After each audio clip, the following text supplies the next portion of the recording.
नमस्कार मंडळी, family drama आणि झी5 मध्ये तुमचं मनःपूर्वक स्वागत आहे। प्रेक्षक हो, सर्वात आधी पारू या मालिकेतील ताज्या घडामोडी जाणून घेऊयात। अहिल्या कुटुंबासोबत देवी आई पुढे हात जोडून आपल्या मनातील भावना व्यक्त करते। तुझ्या भक्तीत कधीच काही कमी पडू दिलं नाही। कायम तू दाखवलेल्या रस्त्यावर चालत आलो, कधी कुणाचं वाईट चिंतलं नाही आणि त्याचं फळ म्हणूनच तू आदित्यला सुखरूप ठेवलंस। पण सगळेच जण तू दाखवलेल्या मार्गावर चालतीलच ह्याची खात्री नसते आणि आता ह्या घरावर वाईट नजर टाकणाऱ्यांना मी शिक्षा देणारच। तिच्या बोलण्यामुळे अनुष्का अस्वस्थ होते।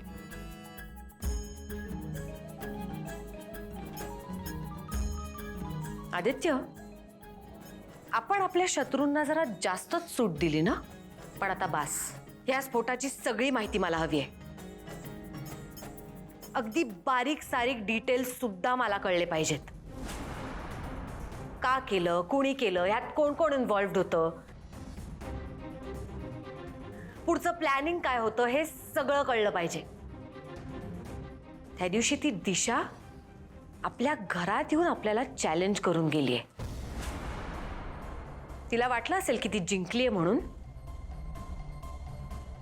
पण तिला अजून माहित नाहीये की किर्लोस्करांनी त्यांची खेळी खेळलीच नाहीये अजून। अहिल्या शत्रूंचा छडा लावणार असल्याचं कळताच अनुष्का परिस्थितीची दिशा बदलण्याचा प्रयत्न करते।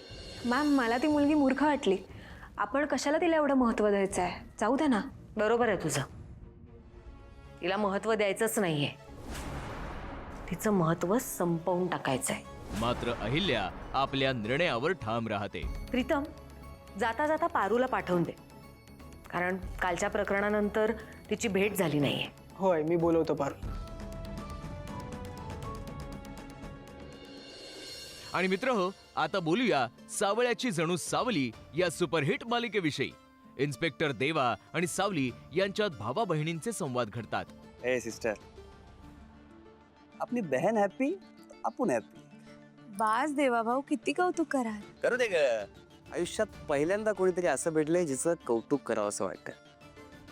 नहीं तो ये देवा सिर्फ खुद की तारीफ करता है। अच्छा वो छोड़, मेरे को बता, वो तेरी कहानी में राजा को रानी से प्यार हुआ कि नहीं? बोलता बोलता सावली भावुक होते।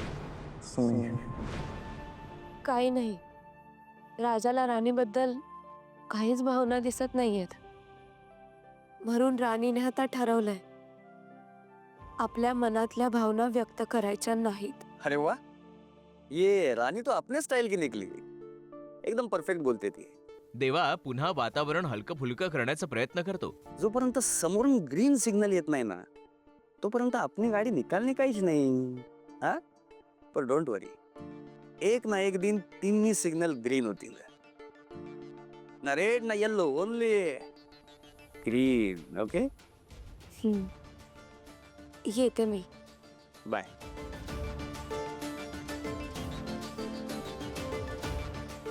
ए सिस्टर, तेरा मिस्टर तेरा ही रहेगा, ये अपना वादा रहा।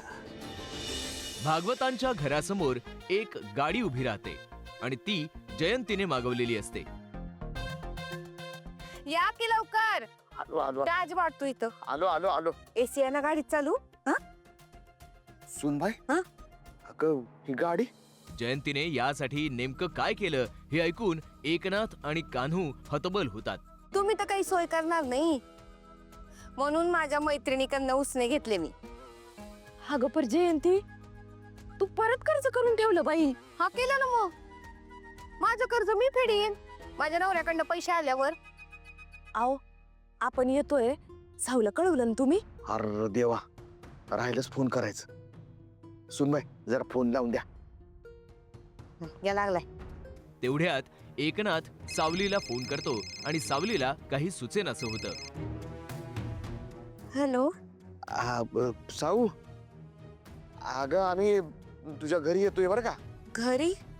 ओ वाय, कशासाठी बाबा? अगं असं काय करते साऊ, ग सणासुदीला जावई बापूस वाण नको का द्यायला, म्हणून शनी येतोय। अरे आम्ही आलोच, तू थांब, आलोच आम्ही। अहो पण चला, आता उशीर होतोय, चला चार्ज वाढतोय।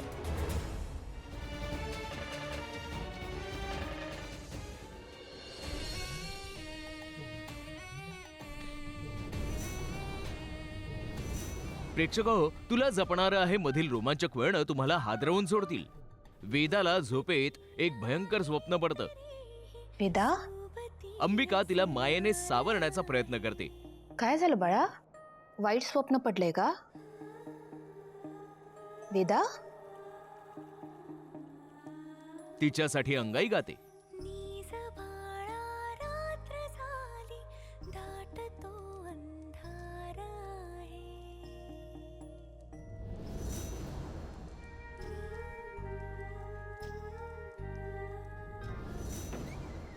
इतक्यात दुष्ट माया तिथे येते. तिला पाहताच अंबिका चिंतातूर होते.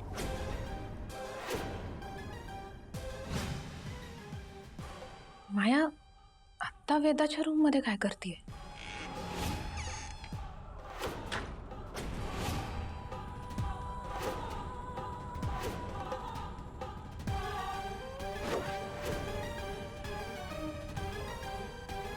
माया उशी घेऊन वेदाला मारण्यासाठी पुढे सरसावते. हतबल अंबिका तिला थांबवण्याचा हताश प्रयत्न करते. माया, माया काय करतेस तू? माया, माया काय करतेस तू? माया काय करतेस? माया लांब हो माझ्या मुलीपासून. माया, माया नको प्लीज, हात लावू नकोस माझ्या वेदाला.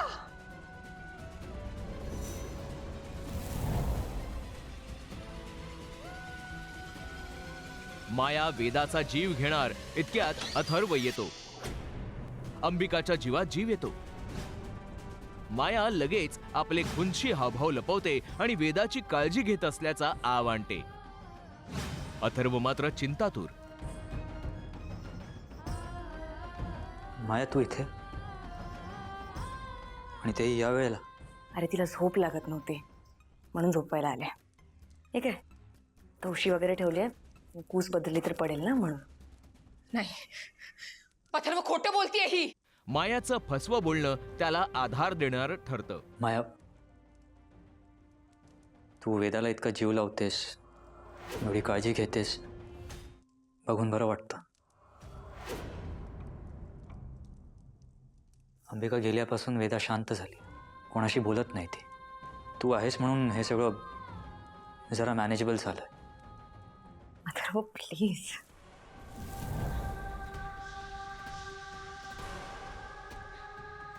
हे असं सगळं बोलून मला लाजवू नकोस रे. वेदासाठी मी सगळं करेन. मी घेईन वेदाची काळजी. I am with her. धूर्त माया अखेर अथर्वचा विश्वास जिंकण्यात यशस्वी होते. Thank you, thank you very much. Don't worry, तू जाऊन झोप. मी आहे इथे. Good night.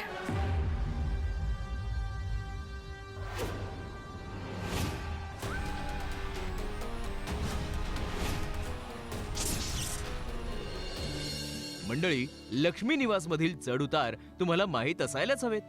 लक्ष्मी डबा घेऊन श्रीनिवास जिथे काम करत असतो तिथे येते. वहिनी, भाऊजी नमस्कार. नमस्कार. तुम्ही इथं कशा? यांना जेवणाचा डबा द्यायला आले होते, पण हे कुठे दिसत नाहीयेत.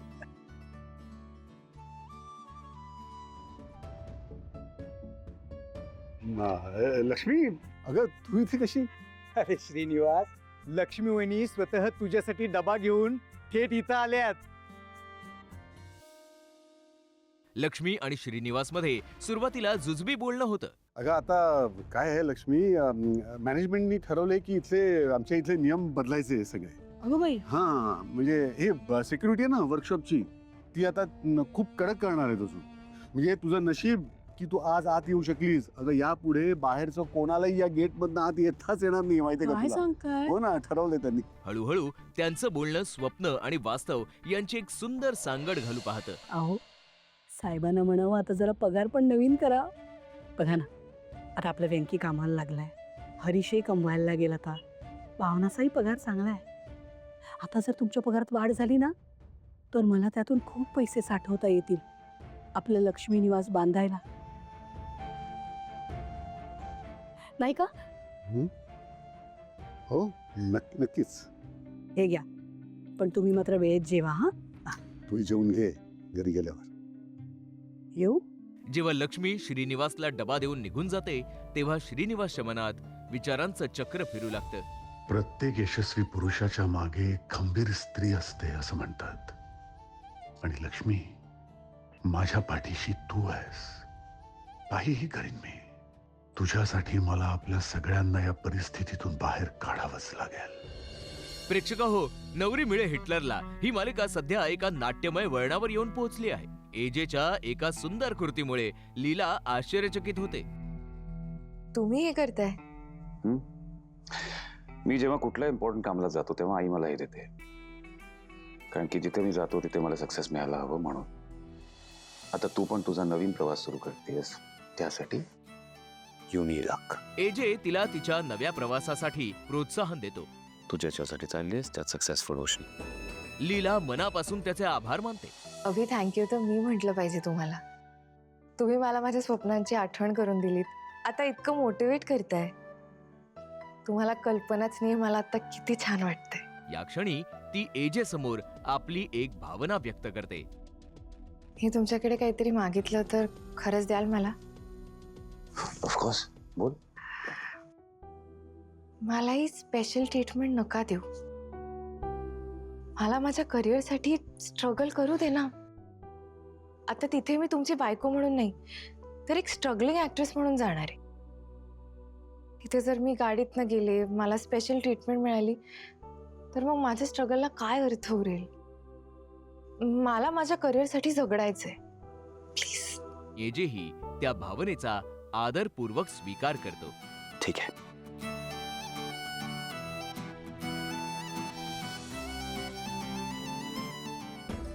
All the best superstar. आणि जाता जाता मंडळी, लाखात एक आमचा दादा या मालिकेविषयी थोडं जाणून घेऊया. जिथे धनुचं लग्न लागणार असतं त्या सामूहिक विवाह सोहळ्याच्या ठिकाणी जालिंदर येतो. नमस्कार. नमस्कार. नमस्ते. नमस्कार. जालिंदराव, तुम्ही येणार माहित असतं तर या सोहळ्याचं उद्घाटन तुमच्या हस्तेच घेतलं असतं. तो आयोजकांशी चांगुलपणाचा मुखवटा चढवून गोड गोड बोलतो. सबनीस साहेब, आज तो मान तुमचा आहे. आज आम्ही स्टेजवर बसायला आलोच नाही. आज आम्ही अक्षता टाकून लग्न लावायला आलेलोय. हे आमच्याच घरचं लग्न समजा बा. मात्र तो आपल्या मधुर बोलण्याच्या आडून इतरांना कमी लेखण्याची एकही संधी सोडत नाही. पण आपल्याला हे तुमचं आयोजन आवडलं बरं का. अहो, गरिबाचे किती पैसे वाचत असतील या तुमच्या उपक्रमामुळं. अहो, गरीब लोक कर्ज काढून लग्न करत असतात, त्यांना थोडी मदत व्हावी म्हणून हा मधला मार्ग निवडलाय. होय, तर मंडपाच्या खर्चात अख्खं लग्न होतंय म्हणा की. नाही तर असलं थाटामाटात लग्न करणं एखाद्या गरीबाला शक्य आहे का मागायच्या काळात? बरोबर बोलतोय का आम्ही जावई बापू? तुळजा जालिंदरच्या बोलण्यामागचा खरा रोख क्षणात ओळखते आणि ठामपणे आपली बाजू मांडते. इतरांचं माहित नाही, पण आम्ही गरीब आहोत म्हणून नाही, तर इथून वाचलेले पैसे धनुच्या पुढच्या आयुष्यासाठीच उपयोगी पडतील म्हणून तिचे इथे लग्न लावतोय. इनफॅक्ट आत्ताही तो पैसे घेऊन आलाय, पण ते उधळपट्टी करण्यासाठी नाही, तर धनुचं पुढचं आयुष्य सिक्युअर करण्यासाठी. बर. शेवटी कसं आहे ना, लग्न कुठे आणि कसं होतंय हे महत्वाचं नाहीये, तर कुणाशी होतंय हे जास्त महत्वाचं आहे, नाही का? वाह वाह वाह. तिचं प्रामाणिक बोलणं सर्वांच्या मनाला भिडतं. हे अगदी बरोबर बोललात बरं का. आणि जालिंदरकडे ते ऐकण्याशिवाय दुसरा पर्याय राहत नाही. शेवटी रक्त कोणाचे हे. तो लगेच विषय बदलतो. बर, चला चला चला, वधूवर ताट कळले असतील ना, लग्न सोहळ्याला सुरुवात करूया. हा? हो. यांचं भाषण काय कधी बी होईल नाही का? चला, या. चला, कुठं बसायचं? या इकडे या. आलो. बस. पण कपटी जालिंदर इथे मात्र एक नवा डाव आखतोच. डॅडी, सूर्या माल घेऊन आलाय. वाट कसली बघतो, लंपास करतो मला. तेवढीच लग्नात गंमत. पैसे जाणार, तो आमच्याकडे येणार, आम्ही त्यांना पैसे देणार, त्याच्यावर उपकार करणार आणि आमच्या सुनबाईला आमच्या घरी आणून सोड अशी मागणी करणार. कशी आयडिया? एक नंबर डॅडी. छत्री उघडला का मला? लगेच लागतं. मंडळी, ही फक्त एक झलक झाली. या मालिकांचे संपूर्ण एपिसोड्स पाहण्यासाठी आत्ताच झी5 ॲप डाउनलोड करा आणि पहा सर्व मालिका कधीही कुठेही, तेही एकदम फ्री. फक्त झी5 वर. कारण झी5 टीव्ही आहे आपला टीव्ही.